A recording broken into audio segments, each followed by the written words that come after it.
Welcome to Shield of the Republic, a podcast dedicated to the proposition articulated by Walter Lippmann during World War II that U.S. foreign policy and national security policy is the shield of our democratic republic if we can keep it. Shield of the Republic is sponsored by the Bulwark and the Miller Center of Public Affairs at UVA. I'm Eric Edelman. I'm counselor at the Center for Strategic and Budgetary Assessments, a non-resident fellow at the Miller Center, and a Bulwark contributor. And I'm joined by my colleague and partner in this enterprise, Eliot Cohen. Eliot, welcome. It's good to be back here, and particularly with our guest this week, who's somebody I have long admired. Our guest is an absolute superstar. It's Anne Applebaum, a contributor to The Atlantic, Senior Fellow of International Affairs, and Agora Fellow at Johns Hopkins School of Advanced International Studies, where Eliot and I both profess from time to time. She's a journalist and a historian. She's been an editorial and op-ed writer for the Washington Post. She's written for The Economist. She's written a Pulitzer Prize-winning history of the Gulag. She's written about the fall of the Iron Curtain and Joseph Stalin's induced famine in Ukraine. She's a member of the board of editors of the Journal of Democracy. And I can't think of anybody better to be with us at this time, given what's happening in the world. Anne, welcome. Thank you so much. Thank you for that lovely introduction, and it's great to be here with both of you. Let me start by something, Anne, you wrote 3 years ago about Putin's grand strategy.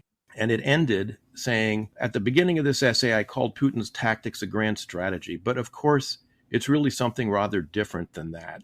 It is the struggle of an autocratic and kleptocratic elite to stay in power through the resolution of crises which it itself has created. And we should be prepared for more to come. That sounds like almost to a T, a description of what we have witnessed with Putin and Ukraine this spring and again this fall. How do you see this playing out, and how do you judge the Biden administration's response to what Putin has done? Has it been just about right, not enough, too much? What's your judgment? So yes, I think it's very important to start with the realization that the crises are being created by Putin and by the Russian state. Putin created the crisis in 2014. He created the crisis last spring when there was a military exercise was played out in the right next to Ukraine, which was very threatening. He's doing it again now. He's moved troops and equipment back to the borders. The strange thing about this phenomenon is that it's very hard to understand how an actual invasion of Ukraine would be useful to Putin. Of course, he could probably get to Kiev quite quickly, but then what? He would invade Ukraine. He would occupy it. He would, deal with a decades-long or years-long guerrilla war. He would subjugate the population. He would tolerate mass casualties. Very hard to imagine that. Also very hard to imagine that that's something that would be popular in Russia. The occupation of Crimea was popular in Russia, but that was bloodless. And it happened at a moment when there was no Ukrainian head of state and there was a lot of chaos. That's not what would happen now. And so it's hard to see why he would want that.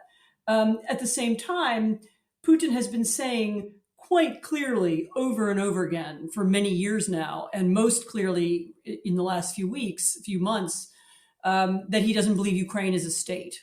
He wrote an essay to that effect. He had it sent to every soldier in the Russian army. It's an idea he's committed to, and he also seems somehow committed to the idea of resurrecting the Soviet Empire or some version of it. And he's called its collapse the greatest geopolitical catastrophe of the 20th century. And there's a lot of competition for that title. So that means he thinks it was, really bad. At the same time, there's something strange about these repeated crises in that, they also seem to serve domestic policy ends. Putin seems to need attention from the West, or particularly from the United States. He has made America the center of Russian propaganda. He's made the assault and attack on American democracy, sort of the verbal assault on American democracy and on European democracy, kind of the centerpiece of modern Russian propaganda. I mean, I don't know that most Americans are aware that Russians hear every day, sometimes many times a day, about how degenerate Europe is, how catastrophic and disastrous America is, how terrible democracy is, how it leads to chaos and violence.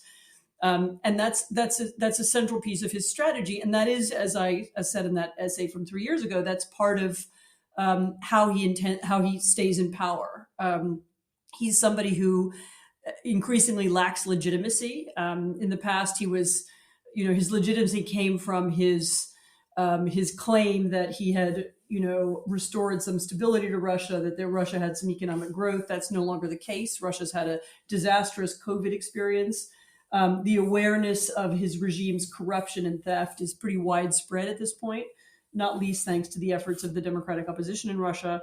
And so the need to have a crisis with the West, to keep talking about the West, seems to me probably the best explanation for what he's doing, rather than an actual intent to invade. But as I said a minute ago, you can't exclude that. So given that somewhat strange set of circumstances, in other words, he seems to be, threatening things in order to get attention or get, some kind of engagement. At the same time, we can't exclude the idea that he will actually do something, given his propaganda and his rhetoric. I think I would compliment the Biden administration for raising awareness of what's happening. It's very easy, particularly for Europeans who have a lot of, who trade with Russia, who are still dependent on Russian gas, bizarrely, actually, given all that's happened, that they haven't made greater efforts to get away from it. It's very easy for Europeans to ignore what goes on in Ukraine or what military actions the Russians make, because it's just easier to, if you don't see it, if you don't acknowledge it, then you don't have to do anything about it. And I think the majority of European governments actually would, even those on Russia's borders, would prefer that. And so actually Tony Blinken was in Europe a few weeks ago, and he was raising the alarm. He was talking about it.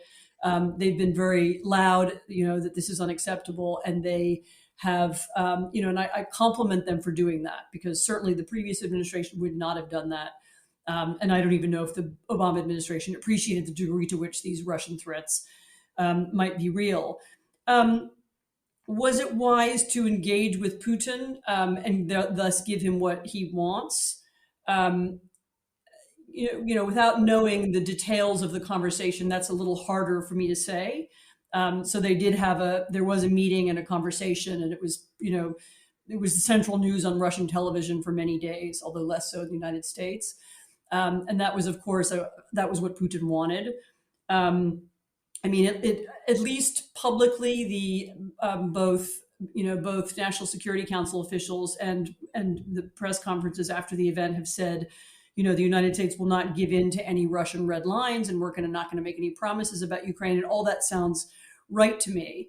I still slightly worry that simply because this isn't the crisis that the Biden administration wants, they're not interested in having a fight with Russia, that they will, in the coming days and weeks, be tempted to continue this somewhat pointless dialogue. Again, this is a crisis created by Russia. Why should we be resolving it? There's nothing to resolve. The answer to the crisis is that the Russians should withdraw.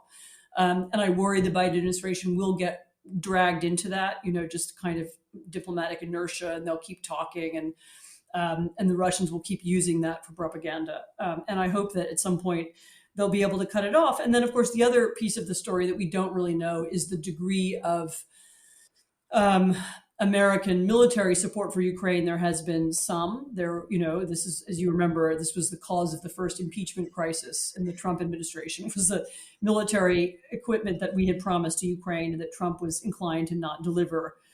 But there have been military to military contacts with Ukraine. There have been at least some weapons delivered, and it is thought, as I understand from experts, that there are at least a part of the Ukrainian army is now well armed and very ready to fight, and will actually fight. And so what really matters, in the long term is deterrence. Have we supported Ukraine sufficiently to deter some kind of mad invasion? And of course, it will take some nerves of steel to provide that deterrence, because the Russians will keep shouting about how it's aggressive, how it's, aimed at them, and a constant repetition that no, this is not about attacking Russia. This is about defending Ukraine. Making clear, we sell weapons to a lot of people. We can sell weapons to Ukraine too if we feel like it. Making clear that we have the right to do that and Ukraine has the right to defend itself are going to be really important things to keep stating over and over again down the road. And I hope that the Biden administration will do that loudly.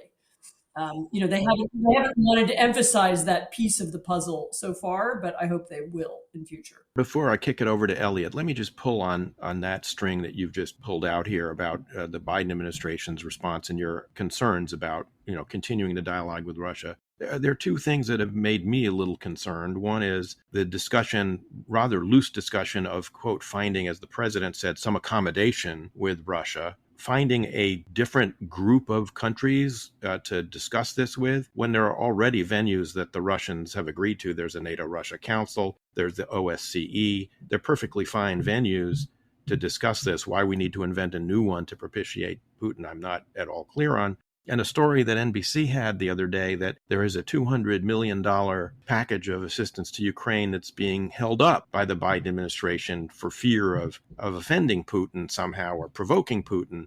I voted for Joe Biden on the, assurance that unlike the previous administration, assistance to Ukraine wasn't going to be held up for political reasons. So, I find all of those things concerning, and in particular, the accommodation language, which raises, all of the neuralgias that you well know Central Europeans have about discussions about us, without us. Yeah, let me just add to that, Eric. The idea of having a meeting without the Ukrainians present, that does have, there are overtones of the Munich crisis in that, where the country that's actually under pressure or under attack is kind of told to sit outside and wait for the big boys to decide what their fate will be. If I were Ukrainian, I think that'd be very unsettling. But in any case, it just strikes me as a very bad precedent. Yeah, so again, the reason I'm a little ambivalent is because, again, the Biden administration did consult both with the Ukrainians and with some other European allies before the call. Right.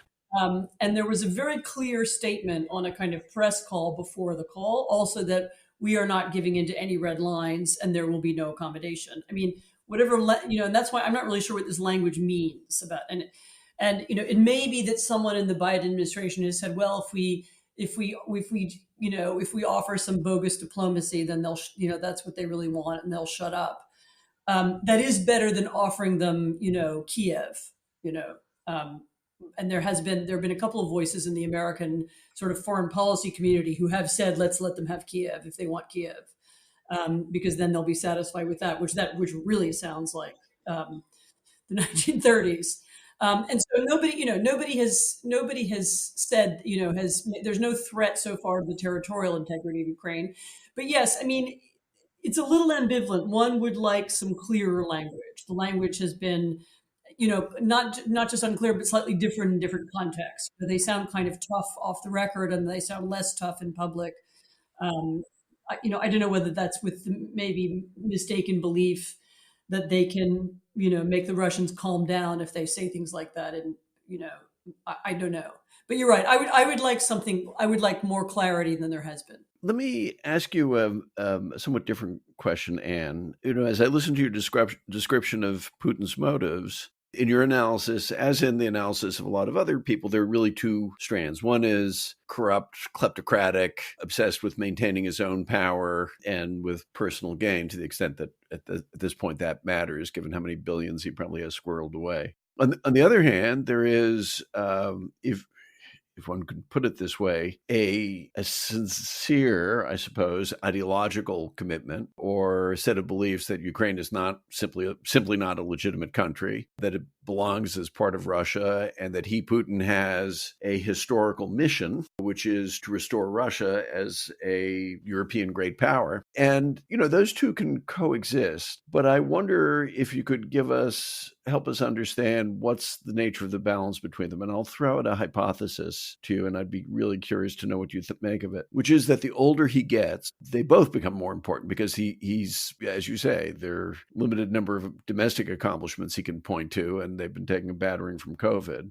But I would argue that that sense of history with a capital H and his mission in it probably becomes more and more important to him. And that helps explain behavior, which is in many ways counterproductive. I mean, I'll defer to your expertise on this, but it seems to me that whatever Ukrainians used to think about Russia, it is nowhere near as positive now. In fact, in some ways, what he's helping to do is helping to cultivate a Ukrainian sense of national identity as distinct from and indeed opposed to Russian nationality. And so he's made his own problem at some level worse. So that's a lot of stuff I'm throwing at you. I'd be curious to know what your reaction is. No, so I mean, you're right. I mean, and this is one of the great paradoxes. I mean, in a way, the whole thing starting in 2014 and increasing to the present has been a kind of own goal. I mean, if the point is to reabsorb Ukraine, Putin has had, his actions have had exactly the opposite effect.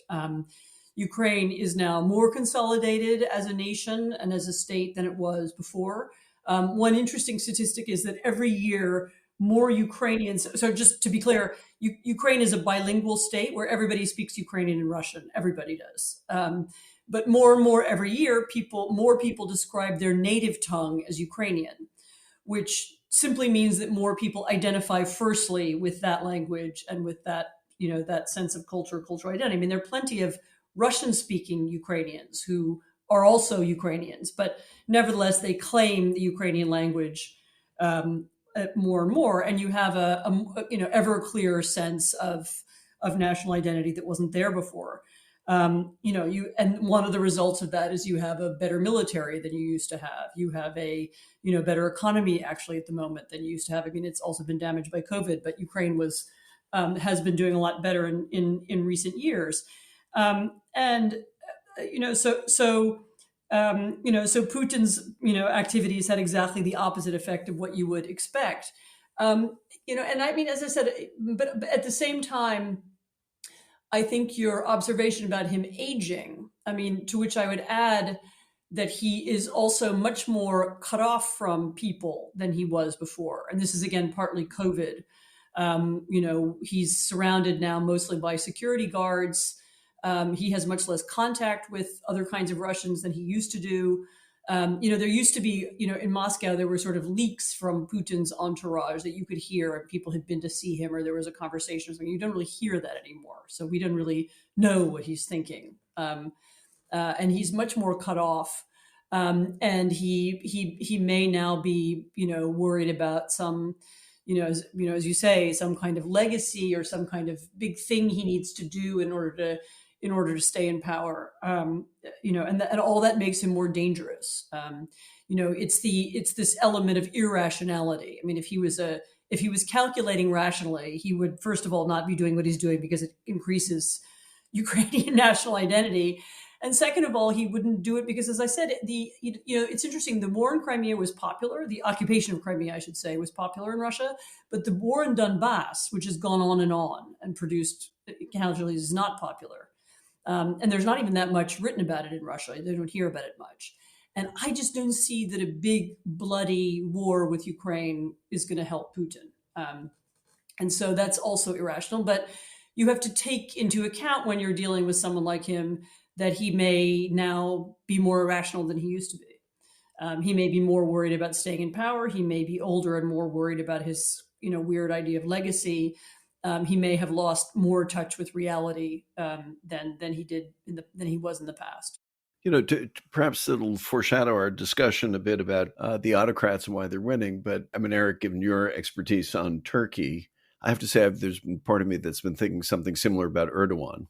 As he gets on in years, maybe is not in the best of health. That's never been clear. And just that, what happens, I think, to anybody in power, but certainly in autocracies where the circle narrows, you hear less and less dissent. You think more and more about your place in history. I mean, we may encounter something like this with Xi Jinping. We may already be encountering it.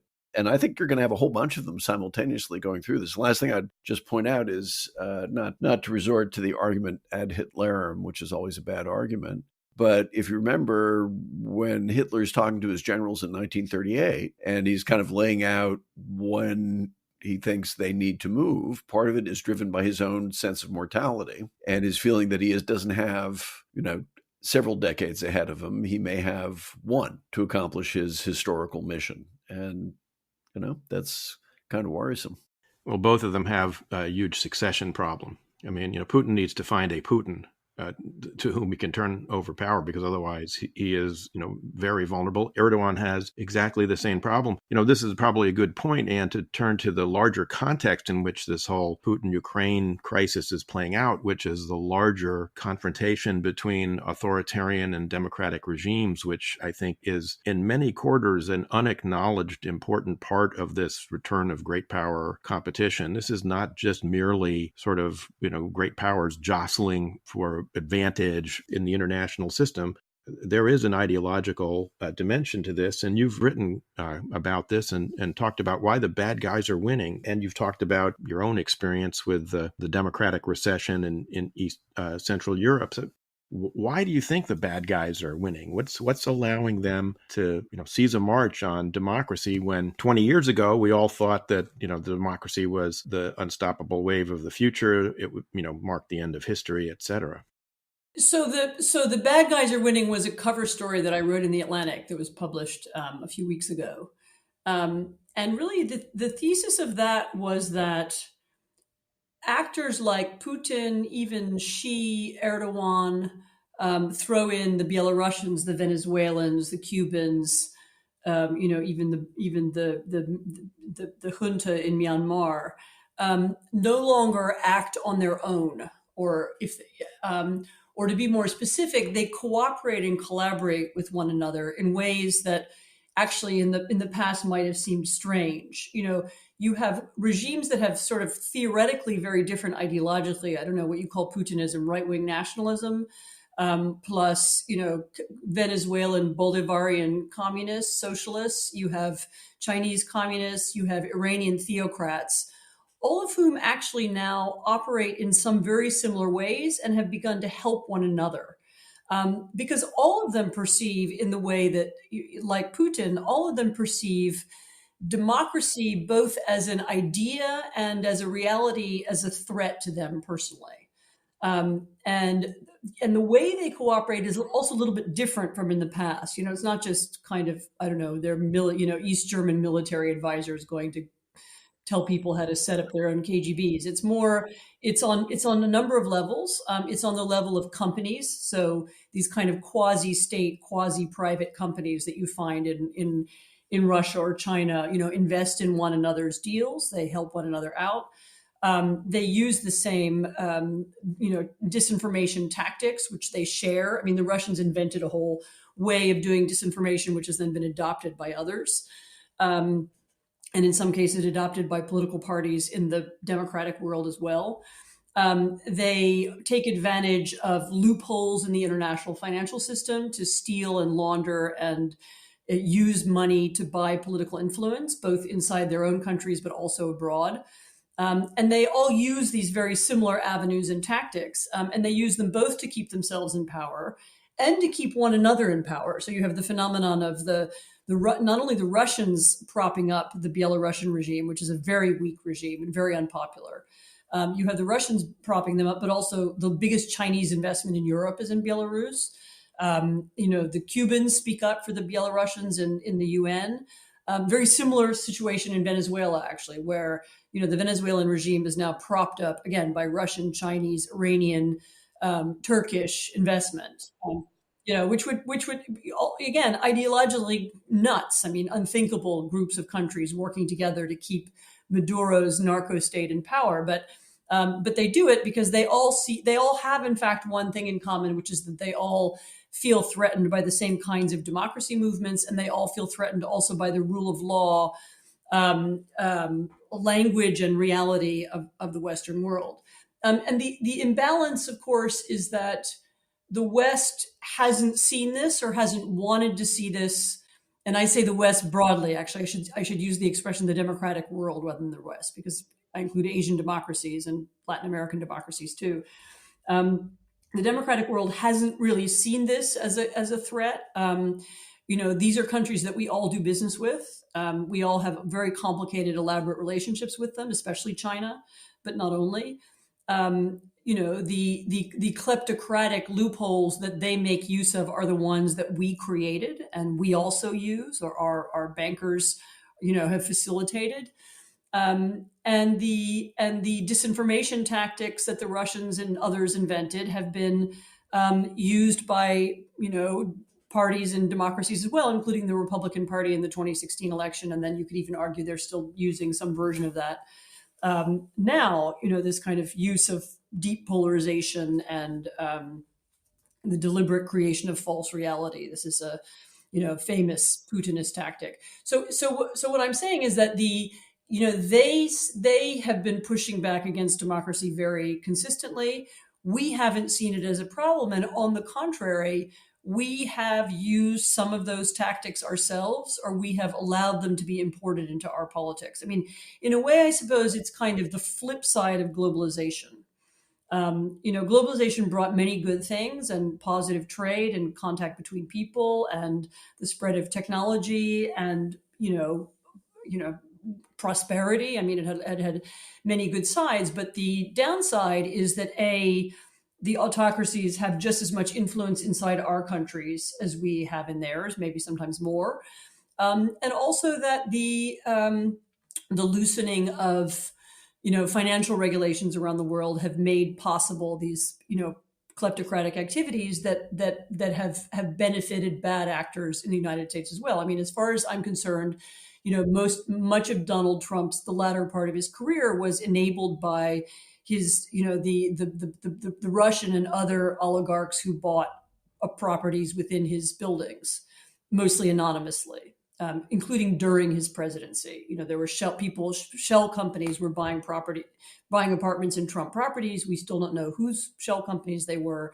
We don't know if those purchases were bribes or what kind of influence they were. The people who bought them were hoping to get on the president. And so, we now have, we kind of co-created this world and we are influenced by it. And I think it's not the only explanation for the weakening of democracy in many places, but it's a part of it. The rise in, both as kind of counterexamples, and this is particularly true of China, and particularly China versus the developing world. China can say, look, we're offering you an alternate model of development, but also as sources of influence, sources of financial influence, sources of, tactical influence, as I said, sources of disinformation. The autocracies have been really active inside our societies. And we are just now really waking up to this. I worry sometimes in the United States that we're going to over-focus on China just because it's some kind of easy enemy. But really, it's not China. It's the autocratic world. It's China plus Iran plus Russia plus a host of smaller powers who now all act in very similar ways. And the notion that we need both some internal reforms in order to fight this and a foreign policy that can unite, the remaining democracies with the democratic movements around the world. And I would include the Hong Kong movement, the Venezuelans, the Belarusians, and others, that we need that as a way to push back both, really, but also ideologically against this creeping autocracy and creeping kleptocracy. I think we're a little bit late to that party. I mean, some people do now get it, and I think that was the purpose of Biden's Democracy Summit in Washington. But it's all happening very slowly and maybe a little bit too late. Well, I was just going to say that, there's also an element of sheer technique to all this. If you look at even things like how people put down crowds that gather in demonstrations and so on, there's no comparison between, say, how the Shah dealt with the crowds that were demonstrating against him with how the Iranian government dealt with the equally large crowds that you had in 2009 on the streets. And it's not just that they're supporting each other, which they are, as you say, and doing business with each other, as you say. There's kind of a technique of repression, and that's now increasingly diffused. And what I would I guess I would suggest, too, is that you're going to need a kind of technique of democratic dissent and subversion and mobilization, which once upon a time we actually did. I mean, if you think about what we did, say, with Solidarity in Poland, we were doing things like supplying modems and so on so that people could communicate behind the backs of the... It was pre-modem, actually. We supplied them with Xerox machines. And Xerox machines, too. And typewriters. But there are unquestionably the contemporary equivalents of those kinds of things, and we probably should be investing in figuring out how we get those out there to people who can use them, because and you've written quite a bit about this. What's quite striking is if you look at a place like Belarus or Russia, or for that matter Iran, or indeed China, it's not that there's a shortage of people who hate this and are unwilling to expose themselves to considerable hazard to oppose it. I agree with that. I mean, and kind of getting the support for democracy movements off the back foot where it is now. In that we help people in small ways and beginning to think on much bigger scale. What is the answer to Russian disinformation? Why don't we have a Russian language television that can provide an answer to Putin's television, which is actually watched all over Russian-speaking Europe, which is a lot of people, including 4 million people in Germany or 3 million people in Germany. So, why haven't we come up with some answers to that? How do we push back against we have these little projects. We have really very brave small group of Uyghur language journalists, and we have brave people who work for Radio Free Asia and, in China, but it's tiny when you compare it to the scale of Chinese propaganda and communications. And we really haven't scaled up our efforts either there or really in thinking about how we build greater resilience at home to these kinds of tactics. We're way behind in thinking about how to better run the internet, by which I don't mean censoring the internet, but I mean having some alternative forms of social media that actually promote civilized conversation rather than emotion and anger, or looking at the regulation of algorithms, so that they promote that kind of, better conversation rather than worse conversation. We're way behind on that. And we're behind on corruption and kleptocracy. I mean, there has been a little bit of progress made in that area, and actually, that was one of the things that the Biden administration did draw attention to in connection to the Democracy Summit, was some steps that have been taken to close some of those loopholes. And that's good, but we need that kind of commitment from everybody. We need it from the Germans, we need it from the good people of Liechtenstein, and we need it from all of our allies around the world, some kind of commitment to stop laundering money and stop letting kleptocratic money distort all of our economies. And so the scale of the change, the scale of the foreign policy shift, and even the scale of some part of the domestic policy shift, I don't think we've really reckoned with yet what needs to be done. Yeah, the Biden administration announcing a strategy for countering corruption and categorizing it, in fact, as strategic corruption, I think is a step ahead. I mean, as you point out, we have, a lot to do in our own house to sort of not only make ourselves more resilient, but put ourselves on a footing, as you say, to scale up our efforts. But that really does raise the question of the state of our own democracy, which you've also written about, and you've just in some of your comments with us today adverted to the problem of having at least one of our two political parties in large measure becoming a party that is open to sort of authoritarianism, if it isn't already an authoritarian cult of personality. What's your take on, we've just had some very dramatic developments in the last 24 hours, which has been the January 6th committee voting and sending to the full House a criminal referral for contempt of Congress for Mark Meadows. But they've done it in a way that also spells out a lot of what was actually going on in much more detail and with much more granularity than I think we've had before in the White House in the run-up to the insurrection on January 6th. And what's your overall take on the state of American democracy? You've written about this quite a bit as well. And what do you see as the prospects for pulling away from this authoritarian temptation that at least one party seems to be subject to?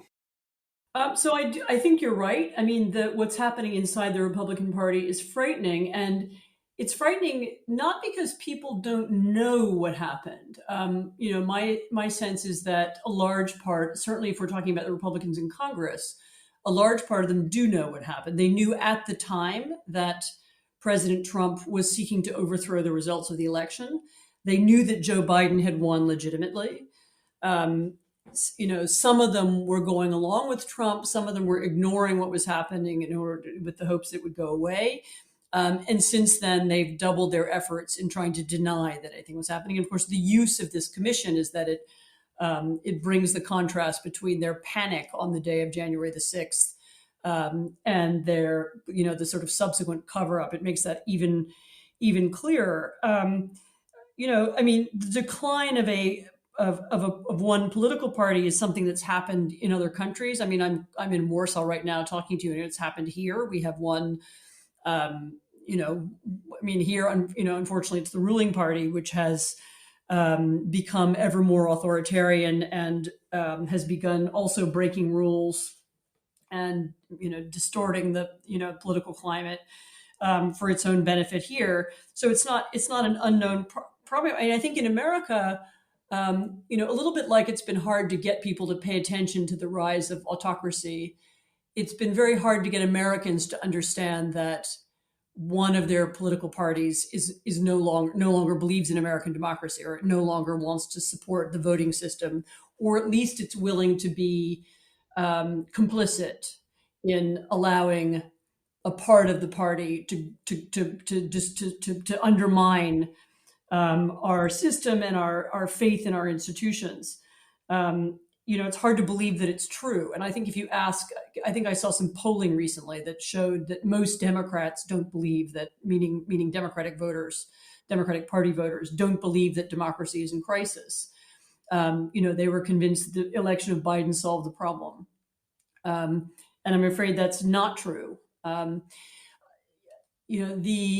difficulty is that if you look at history and if you look around the world, the solution to this problem almost certainly has to come, at least in part, from within the Republican Party.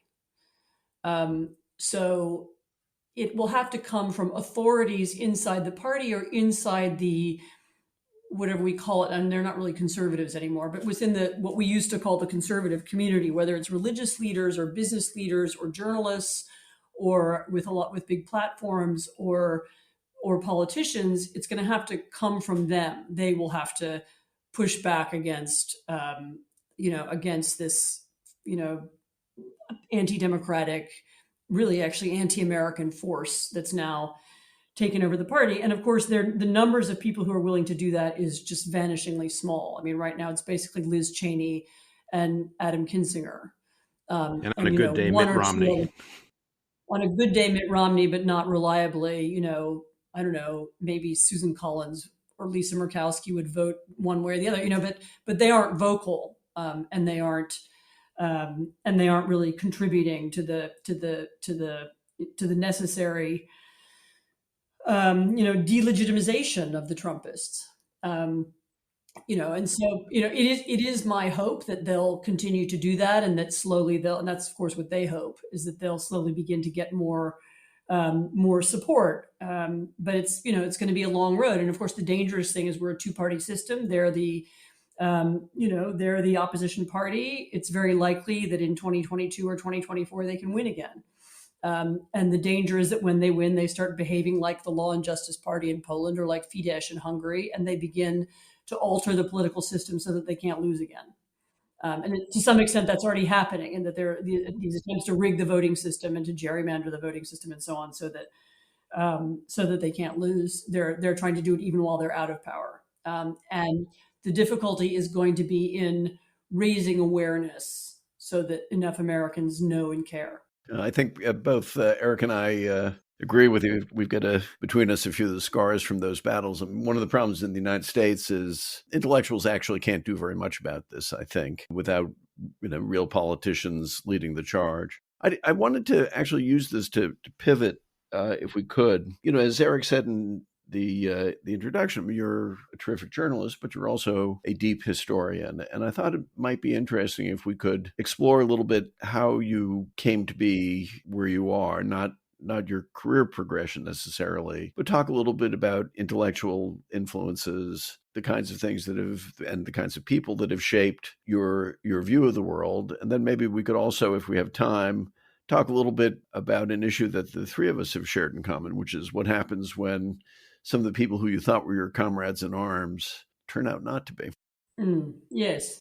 I mean, I suppose, for me, the most important thing that happened to me, my most important influential it wasn't an intellectual influence, it was a kind of life experience, was the experience of being in Warsaw in 1988 and 89 and watching communism collapse. I was a very young journalist. I was a kind of stringer freelancer. I was writing for The Economist and for some British newspapers. Watching the system end and a new system be born in the 90s was, shaped me in all kinds of ways. I mean, it was a kind of lesson in how politics really works. It may even have misled me because I was so convinced by the power of democratic language and by the strength of, and also by the pull of existing institutions, whether it was the European Union or NATO, which the instant that the Poles weren't part of the Warsaw Pact anymore, the first thing they wanted to do was join everything in the West. Because those were seen as the institutions that were the best, and that's what everybody wanted to be part of. That is, there's clearly now a lot of doubt about those institutions, and there's clearly a lot of doubt about whether democracy works and whether it's fair and whether it was, it's not so much doubt in Poland about democracy, but doubt more broadly, as we've just been discussing, about democracy. So I might even have been misled by my experience into thinking that these ideas were more powerful than they sometimes are. I don't know. I mean, as a journalist, in the last few days, someone both of you know died, who was a really important mentor of mine, Fred Hyatt, who was the op-ed editor of the Washington Post and sort of editorial page editor. And I worked for him for about 4 years in sort of between 2000 and 2004 as an editorial writer. And his sense of, his sense of fairness, of the need to show different points of view and to tolerate different points of view on his page made it a little bit different from other editorial pages in the country. But at the same time, that was clearly possible because of his dedication to the American Constitution, to the ideals of rule of law, and again, to the ideas of democracy, which he also supported. He was a real spokesman for democratic movements around the world. I mean, that was an illustration of how you could, as a journalist, try to embody those ideas and ideals. And so I think he was very influential in terms of showing me how you could do that as a journalist. And I wouldn't say that I always lived up to that, but that's, at least in theory, what I'd like to be. I know Eric and I periodically talk about John McCain. We wonder, are there going to be more John McCains? And if so, where might they come from? And I wondered, what's your expectation? Will there be more Fred Hyatts, or was he, to some extent, the product of a particular moment in history, growing up during the Cold War, as we all did, and sort of seeing a conflict between freedom and totalitarianism? And Fred, like me, Fred was a correspondent in Moscow in the early 90s. So Fred also had that same experience of watching democratic change try to didn't quite succeed in Russia, but there was a moment when it felt like it was possible. And so Fred was very influenced like that. And I think there's a generation of journalists, actually. You could include me, you could include Jackson Deal, you could include several others. Even David Remnick, you could include lots of people who had that formative experience and will people who are 20 or 30 years younger have that? No. I don't think it means that, younger people won't rediscover the appeal of the same ideas and ideals, because ultimately it's very hard to see how you run particularly American society, without them. And so I imagine people will eventually return to them. But there is right now a lot of, what's the word? There's a lot of skepticism about American democracy. Not all, on the right, you have a violent rejection of it. On the left, there's a lot of skepticism and doubt about it, and a unwillingness to defend some of the core principles, which also worries me. Yeah. And so, I don't know who's going to be the next editor of the Washington Post editorial page, but I of course, I do hope it's someone who is in at least that same tradition. Let me ask you one thing, Anne, about your writing. It strikes me. I mean, before you brought, the journalist flair that you have to to these, histories of very difficult subjects, the Gulag, the Sovietization of East Central Europe after World War II, the famine in Ukraine. You brought a kind of historical depth to your reporting in your very first book, from East to West, which I remember reading. I mean, it came out just as I was the deputy chief of mission in Prague, and I found as I read it, it was very resonant because it had all this sort of historical depth to contemporary reportage, and you still do that, I think, in a lot of your essays in the Atlantic. And where did that come from? Not all journalists obviously bring that to the table. A lot of them are merely telling you, just the facts, ma'am, who, what, where, when. There are a lot of good journalists out there, but no. So I studied history as an undergraduate at Yale, and as you know, I think we had a professor in common, Wolfgang Leonhard, or he was. I went to his lectures. I didn't know him personally, but I mean, funny enough, to be more precise than really matters, I was actually a double major in history and literature, and so I do think that a lot of time spent reading old books was part of it's part of what drew me to the region of Eastern Europe, because it's so complicated, and figuring it out and trying to understand it and trying to understand the mythology almost requires you to read fiction as well as study history, and so the attraction of it was precisely the magical realism aspects of life in Ukraine. So yeah, I think this study of history and the study of languages and the study of literature were all, I was really a journalist because of that as much as anything else. I mean, I also wanted to, I don't know, it sounds too pretentious, but I wanted to write literature of my own or something like that. Old books. I think Eric and I can sign up for that one too.